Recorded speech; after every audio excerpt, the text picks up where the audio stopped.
Play Ghana policy is not feasible. That is coming in from Kwebena. And a lot of people can really understand that they started the policy in December 2023. A lot of people came out to criticize the policy, even from within Ghana. And they didn't listen to this. They decided to implement part of the policy, which is now turning back at them. We have to talk about it. We have to get to understand it, because the lies of Afro Nation, they are snubbing Ghana already based on their stance against Afrobeat. Right now, it seems like Ghana is fighting Afrobeat. That is what a lot of people are just looking at a time like this. What is your own take about that? I want you to leave that in the comment section. According to Kwabena, he said, Play Ghana's policy is not feasible. Money rules the game. That is what this person has actually inferred about the whole thing. I can understand his own point of view, because I said it in one of my videos. A lot of people didn't really look at it from that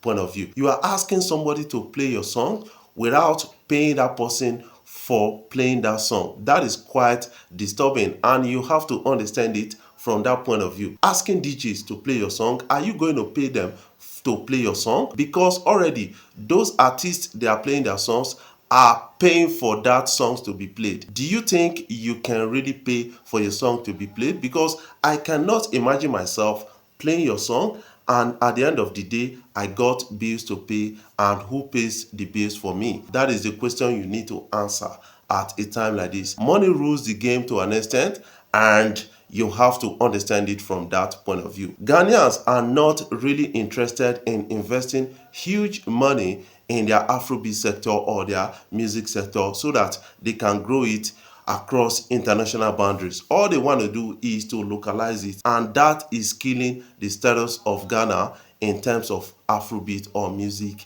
across the world. Play Ghana policy is a bad policy and at a bad timing. That is what I can understand, because a lot of people felt that they were really trying to fight Nigerians' dominance in their music space, and that backfired at the end of the day. Because when you talk about Play Ghana policy, that policy didn't take into awareness the international affiliations of Ghanaian artists, and that is one thing they didn't look into proper. Because right now some persons are boycotting Ghana. That is one thing I can clearly state. Yes, Davido had recent outing at the O2 Arena. Unlike Davido, who usually invites some Ghanaian artists, decided not to invite any of them at all. That is another thing you have to look into. And also at the Accor Arena, no Ghana artist came out with Davido. That is another interesting thing you have to look into. And some other artists are really looking at it from that point of view. Play Ghana policy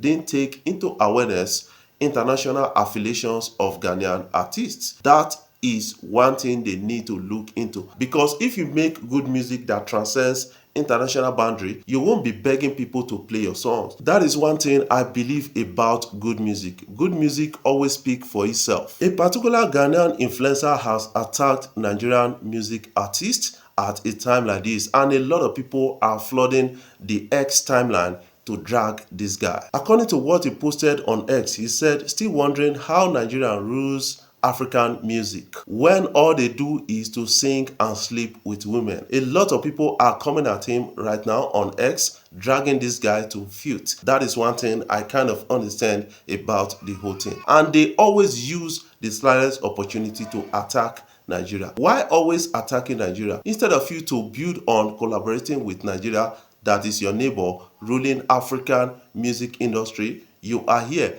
attacking Nigeria. You cannot use your population to compete with Nigeria in terms of music, and you cannot use your infrastructure to compete with Nigeria in terms of music. You should get that into your awareness and accept that, so that everything will go well with you. This is a similar case with most of their bloggers attacking Nigeria from time to time, and that is not really helping them at the time, though it's helping them to grow their brand as a blog, and it's not helping their music industry, because a lot of people have different negative statements to make about the Ghanaian music industry. We understand the collaboration between most Ghanaian artists and Nigerian artists that actually grew at the end of the day. The likes of Jackie and Omale, the likes of Black Sherif and Burna Boy, and a lot of others actually reaped from collaborating with Nigeria. But right now, some people are spoiling the relationship, and that is not going to help Ghanaians at a time like this. Somebody told me that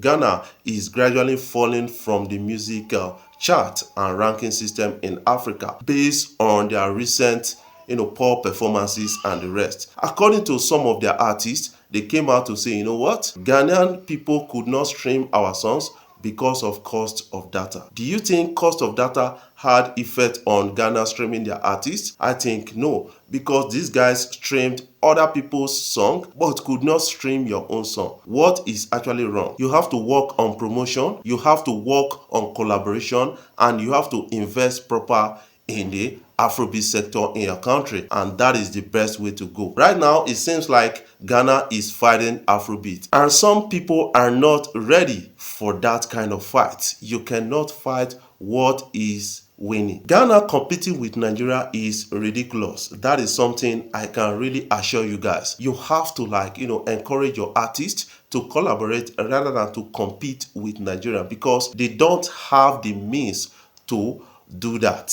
All they can do right now is to ask for more collaborations with Nigerians, and that will help them to transcend international boundaries. They should start making conscious investment in Afrobeat or in their music or dancehall or whatever they call it, so that they can cross international boundary with their sounds. That is what I can really tell them right now. But fighting Nigeria has always hurt Ghana, and now their music is flopping at the end of the day. Their artists are suffering at the end of the day. We remember what happened at the last Afro Nation. A lot of people condemned Ghana for their actions. From Stonebwoy to Jackie's manager, a lot of people condemned the actions of these persons. Remember that Stonebwoy's manager made a particular allegation on Nigeria, saying that there was a silent war against Ghana being spearheaded by Nigerian gatekeepers. A lot of people got angry about it. I think that is quite disturbing to an extent. Right now, this is holding them back. Some people are not really interested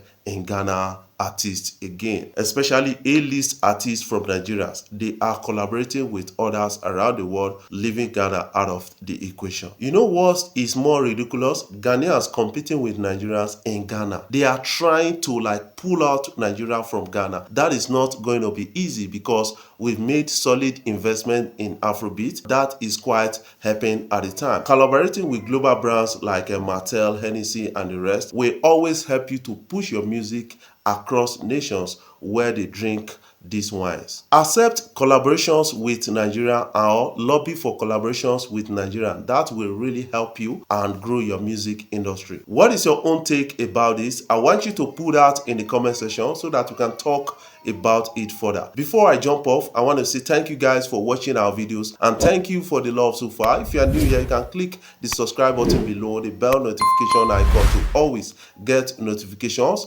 each time we upload our videos. I love you guys. Keep supporting Afrobeat Blog.